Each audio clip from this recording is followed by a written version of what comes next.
live musicians আছিলে তেওঁলোকৰ আসলে গোটেই পৰিৱেশটো আৰু ধুনীয়া কৰি পেলালে কাৰণ আজিকালি কি হয় আজিৰ তাৰিখত ট্ৰেকত আমি নিজেও ভুক্তভোগী লাইফ ইজ লাইফ আমি যেতিয়া কৰবাত পাৰফৰ্ম কৰিবলৈ যাওঁ এতিয়াও আমাকো কয় যে দীপলিনা বা আপোনালোক ট্ৰেকতে গাই দিব মই কিন্তু আজিকালি একেবাৰে বন্ধ কৰি দিছোঁ কাৰণ ট্ৰেকত গোৱা আৰু লাইভ পাৰফৰ্মেন্স কৰা বহুত বেছি পাৰ্থক্য আছে মোৰ জীৱনৰ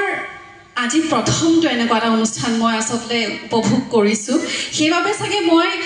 ট্ৰেকত পাৰফৰ্ম কৰিলে কেনেকুৱা হ'ব মই নাজানো কাৰণ মই আজি প্ৰথমটোৱে ইমান ডাঙৰ কিবা এটা দেখা পালোঁ মই ভাবোঁ যে এনেকুৱাই হ'ব লাগে হয় নিশ্চয়কৈ বহুত লিমিটেশনছ থাকে তাৰে মাজতে আমি ট্ৰেকত পাৰফৰ্ম আমিও কৰিবলগীয়া হয় কিন্তু এই যে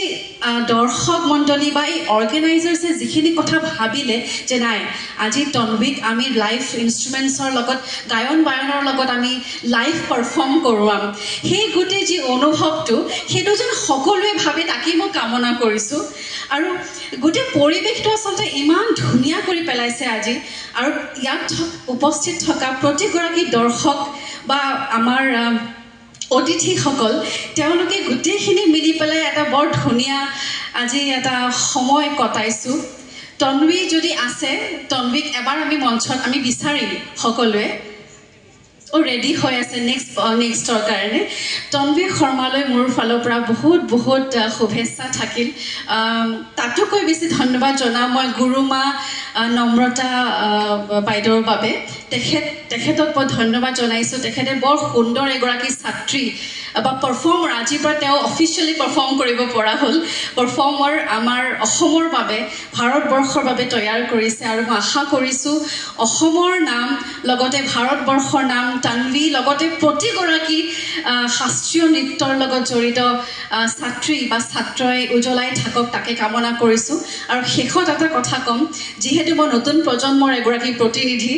বহুত অভিযোগ আহে যে শাস্ত্ৰীয় নৃত্য শাস্ত্ৰীয় সংগীতৰ লগত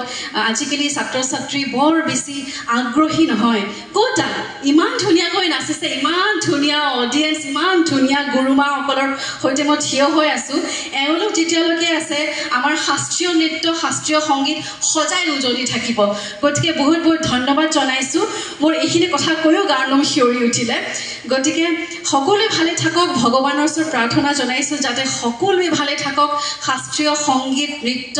সকলোৱে ভালকৈ চৰ্চা কৰি যাওক আৰু লগতে ভাল কথা কোৱাৰো খুব প্ৰয়োজন হৈছে মানুহৰ কথা শুনিবলৈ ধৈৰ্য নাই আজিকালি ধৈৰ্য নাই ইনটলাৰেণ্ট মানুহবিলাক একেবাৰে ধৈৰ্য নাই কিবা এটা আমি যদি গীত এটি গাওঁ গীতৰ আঁৰৰ কথাখিনি ক'বলৈ মন যায় নহয় আজি নালাগে বাৰু কিন্তু মই এটা কথা ক'ম যে যেতিয়া আমি গীত এটি পাৰফৰ্ম কৰোঁ গীতৰ আঁৰৰ কথাখিনি ক'বলৈ মন যায় যে কোনে লিখিছে কোনে সংগীত কৰিছে সেইখিনি শুনিবলৈও মানুহৰ ধৈৰ্য নাই যে বাইদেউ বিহু গাওক কথাটো কৈছোঁ গতিকে এই ধৰণৰ অনুষ্ঠানসমূহে মই ভাবোঁ যিখিনি পৰিৱেশ বিনষ্ট হৈছে সেইখিনি ডমিনেট কৰিব গতিকে আহক আমি ওলাই আহোঁ এনেকুৱা এটা নহয় দুটা নহয় 100টা অনুষ্ঠান আমি আয়োজন কৰোঁ আৰু আমাৰ পৰিৱেশসমূহ ধুনীয়া কৰোঁ বহুত ধন্যবাদ জনাইছোঁ আপোনালোক দীপলিনা ভালে থাকক মই ইয়াতে অকণমান সময় লৈছোঁ দীপলিনা বাক ইণ্টাৰফেয়াৰ কৰিছোঁ চৰি টু ইণ্টাৰাপ্ট কিন্তু দীপলিনা বাই কৈছে আমাৰ ধৈৰ্য নাই আমাৰ কিন্তু গান শুনাৰ বহুত ধৈৰ্য কিন্তু তাৰে আগতে মই বাইদেউসকলে বহি যোৱাটো মই বিচাৰিম কাৰণ মই বেয়া লাগিছে মোৰ আচলতে আমাৰ অতিথিবৃন্দক আসন গ্ৰহণ কৰিবলৈ অনুৰোধ জনাইছোঁ আৰু দীপলিনা বাৰ কণ্ঠত অকণমান শুনিবলৈ বিচাৰিম কি গাম অ'কে নাৰ্ভাছ হৈ গৈছোঁ নহয় ইমান গুণী জ্ঞানী ব্যক্তিৰ লগত থিয় হৈ আছোঁ নহয় বিৰাট নাৰ্ভাছ হৈছোঁ অ'কে মই বেলেগ এটা গীত গাম বুলি ভাবিছিলোঁ যদিও কিন্তু মই নিজৰ গীত এতিয়া গাব বিচাৰিছোঁ এইকাৰণে কাৰণ হয়তো বহুতে ইয়াত থকা জনা নাই বা শুনিছে বা শুনা নাই যিটো গীত গোৱাৰ পিছত অসমৰ ৰাইজে অকণমান হ'লেও মোক চিনি পালে বা আজি অনুষ্ঠানটিত মোক আমন্ত্ৰণ কৰিলে সেই গীতটো অকণমান মই গুণগুণাবলৈ চেষ্টা কৰিম সেইটো যদিও সাংঘাতিক ক্লাছিকেল নহয় কিন্তু অকণমান হ'লেও ছেমি ক্লাছিকেল ফিল এটা আছে আজি অনুষ্ঠানটি যথেষ্ট যিহেতু মিলি যাব লাগিব সেই গীতটি মই অকণমান গাবলৈ চেষ্টা কৰিম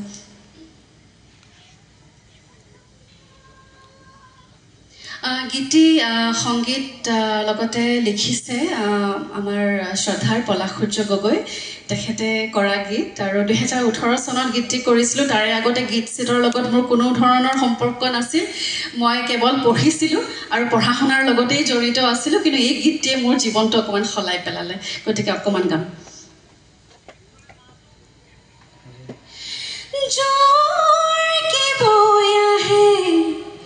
পুবালি বতাহ লৈ যাব তোমাৰ কাষলৈ মুৰি নুসাধনা চুই দিয়া নামক আহিয়ে এবাৰ আপোন আপোন লাগিব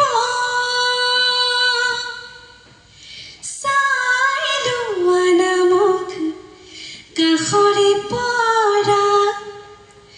কৰি যা শীতল পৰিব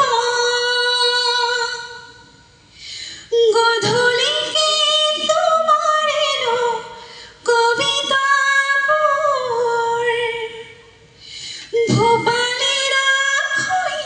সৰিব চুই দিয়া নামক আহিয়ে আপোন আপোন লাগিব চাই লোৱা নামক কাষৰে পৰা কলিজা শীতল পৰিব থেংক ইউ ধন্যবাদ জ্ঞাপন কৰিছোঁ অনুৰোধ ৰক্ষা কৰাৰ বাবে দীপলিনা বা আৰু শ্ৰদ্ধাৰ অতিথিবৃন্দক আসন গ্ৰহণ কৰিবলৈ অনুৰোধ জনাইছোঁ লগতে পুনৰবাৰ কৃতজ্ঞতা জ্ঞাপন কৰিছোঁ তেওঁলোকৰ বহুমূলীয়া উপস্থিতিৰ বাবে আৰু এইবাৰ আমি সম্বৰ্ধনা জ্ঞাপন কৰিবলৈ আগবাঢ়িছোঁ আমাৰ এই বিশিষ্ট